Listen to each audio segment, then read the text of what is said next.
Hi views, welcome to Rani blogs. ఈరోజు మనం చేయబోతున్న రెసిపీ పెసరబూరలు అండి. ఈ పెసరబూరలు ఇష్టపడిన వారు ఎవరూ ఉండరండి, అంత సూపర్గా ఉంటాయి. చూస్తున్నారుగా సౌండ్ ఎంత కరకరలాడుతూ వస్తుందో, అంత సూపర్ టేస్ట్తో వస్తుందండి. అంత ఈజీగా కూడా చేసుకోవచ్చు. ఎలా చేసుకోవాలని తెలుసుకునే ముందు, వీడియోలోకి వెళ్ళే ముందు మన ఛానల్ ఎవరైతే కొత్తగా చూస్తున్నారో సబ్స్క్రైబ్ చేసుకోండి. ఈ రెసిపీ మీకు నచ్చినట్లయితే లైక్ చేసి షేర్ చేయండి. ఈ రెసిపీకి కావాల్సిన ఇంగ్రీడియంట్స్ చూద్దాం. ముందుగా పెసరపప్పుని ఒక అరగంట సేపు నానబెట్టుకోవాలి. అలానే నేను ఈ బూరెల కోసం పెసరపప్పు ఒక కప్పు, మినపప్పు ఒక కప్పు యూజ్ చేస్తున్నాను. ఈ పెసరపప్పులకి పైన కోటింగ్ కోసం మినపప్పుని యూజ్ చేస్తున్నాను. దాన్ని కూడా ఒక అరగంట సేపు నానబెట్టుకోవాలి. ఈ పెసరపప్పుని రుబ్బుకోవాలండి. వీడియోలో చూపిస్తున్న విధంగా థిక్గానే రుబ్బుకోవాలి. ఇలా రుబ్బుకున్న దాంట్లో టేస్ట్ తగ్గట్టు సాల్ట్ని యాడ్ చేయాలి. ఇలా చేసిన దాన్ని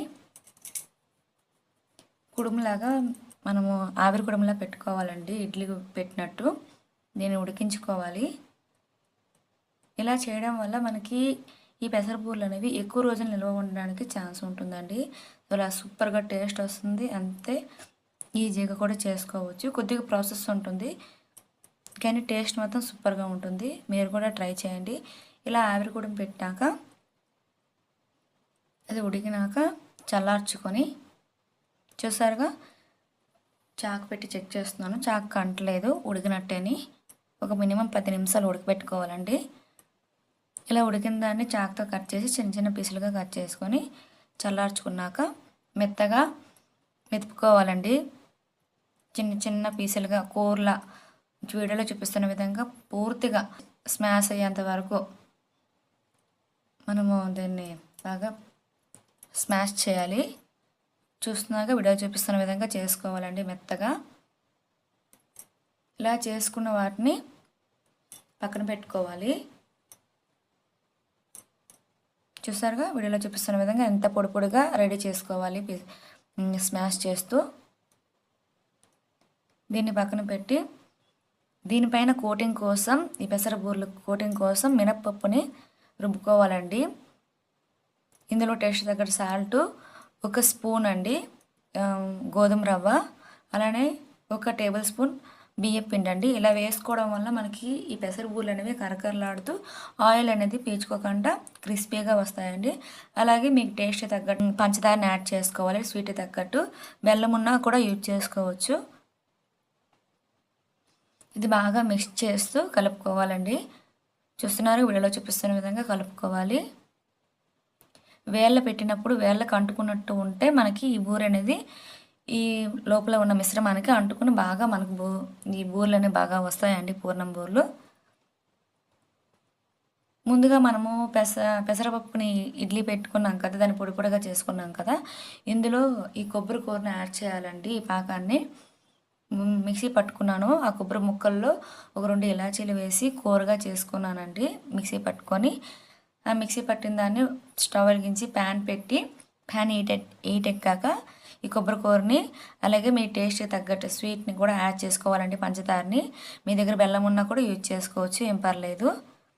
ఇలా కొద్దిగా పాకం వచ్చేంత వరకు ఈ మిశ్రమాన్ని వేపుకోవాలి.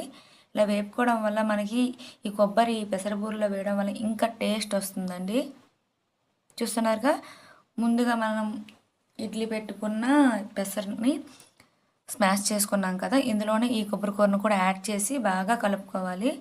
ఇలా కలుపుకోవడం వల్ల మనకి పెసరబూరలు అనేవి చాలా టేస్టీగా ఉంటాయి. ఒక ముద్దలా మనము కలుపుకోవాలి. ఇలా కలుపుకున్న వాటిని చిన్న చిన్న ఉండలుగా చుట్టుకోవాలండి.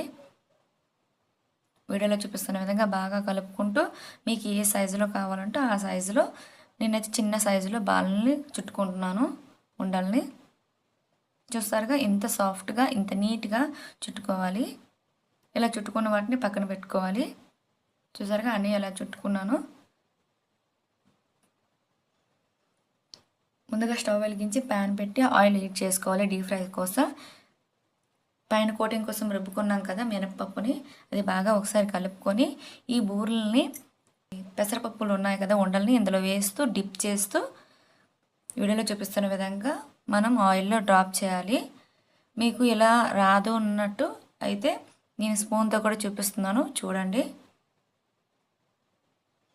ఇలా ఒక్కొక్కటిగా డిప్ చేస్తూ మినపప్పు రుబ్బులు ఆయిల్లో డ్రాప్ చేయాలి. ఇలా ఒక్కొక్కటిగా వేస్తూ మొత్తం గోల్డెన్ బ్రౌన్ వచ్చేంత వరకు వేపుకోవాలండి. ఈ ప్రాసెస్ అనేది ఎక్కువగా ఉంటుంది కానీ తినేటప్పుడు మాత్రం సూపర్గా టేస్ట్ ఉంటుంది. ట్రై చేయండి, ఖచ్చితంగా మీకు కూడా బాగానే వస్తుంది. బిగినర్స్ కూడా ఈజీగా చేసుకోవచ్చు. నేను అన్ని కొలతలతోనే చూపిస్తున్నాను. ఇలా గోల్డెన్ బ్రౌన్ వచ్చేంత వరకు వేపుకోవాలి. చూసారుగా వీడియోలో చూపిస్తున్న విధంగా ఈ కలర్ వచ్చేంత వరకు వేపుకోవాలి. ఇలా వేపుకున్నప్పుడే మనకి క్రిస్పీగా ఉంటుంది. చూసారుగా కొద్దిగా కూడా ఆయిల్ అంటుకోలేదు, ఎంత పర్ఫెక్ట్గా వచ్చాయో. ఇప్పుడు స్పూన్తో చూపిస్తున్నానండి. ఇలా చేతితో వేయలేని వారికి ఇది యూజ్ అవుతుంది. చూసారుగా ఆ ఉండని ఇందులో డిప్ చేస్తూ స్పూన్తో తీసి వేసుకుంటే ఎంతో ఈజీగా ఉంటుంది. చేతితో వేయలేని వారికి ఇది యూజ్ అవుతుందని నేను అనుకుంటున్నాను. ఇలానే అన్నీ కూడా రెడీ చేయండి, సూపర్గా వస్తుంది. చూసారుగా ఎంత క్రిస్పీగా ఎంత నీట్గా వచ్చాయో, పర్ఫెక్ట్గా. చూసారా ఎంత కరకరలాడుతూ సౌండ్ వచ్చిందో. మీరు కూడా ట్రై చేయండి, మీకు ఎలా వచ్చిందో కామెంట్లో పెట్టండి. ఈ రెసిపీ మీకు నచ్చినట్లయితే లైక్ చేసి షేర్ చేయండి.